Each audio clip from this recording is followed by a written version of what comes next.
I'm Paul Perkins with the check of your ag weather. Areas of light rain or some sprinkles remain possible through this evening as a low-pressure trough moves to the east. With cloud cover in place, our highs once again tomorrow ranging from the 40s to the low 50s. Tomorrow afternoon through tomorrow night, another disturbance leads to a chance of more rain, possibly a thunderstorm. As colder air mixes in, rain transitions to wet snow by Sunday morning. Minor accumulations up to an inch or two are possible, but mainly on grassy areas. Rain and snow chances decrease during the day Sunday with highs the coldest in the next week in the upper 30s to the mid 40s. Another disturbance leads to a slight chance of rain and snow for Sunday night into Monday. Total precipitation amounts from today through Monday likely to be on the light side and only range from about a trace to a quarter inch.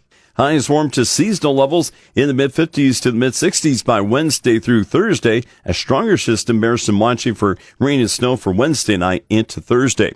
In our long-term forecast for Wednesday through April 6th, Nebraska temperatures are likely to be slightly cooler than normal, while most of the Kansas temperatures stay near seasonal levels. Nebraska and Kansas precipitation is predicted to be near normal to slightly above normal the mid to late part of next week. That's before our precipitation chances in Nebraska and Kansas trend slightly drier than normal for next weekend through April 6th.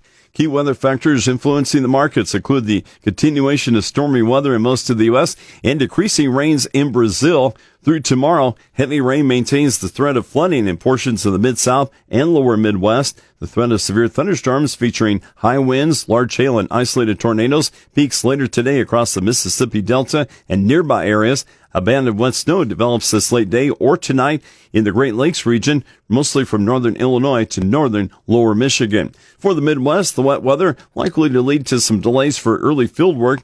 Parts of the Central Plains may receive some snow this weekend. Towards the Southern Plains, colder temperatures next week could lead to some damaging frost to more advanced wheat.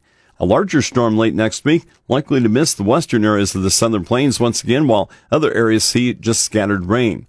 In central Brazil, wet season rain is becoming much more isolated. The drier conditions are increasing the planting of the remaining second crop corn. Soil moisture is good for Brazil's second crop corn that's planted, but the future dryness is not a good indicator if it continues for next month.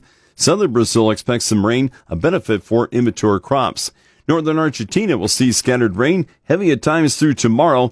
Rain was heavy in some key areas of Argentina this week, but it's likely too late for much of the damaged corn and soybeans. Stabilization of the Argentina corn and soybeans, though, is occurring with this week's rain.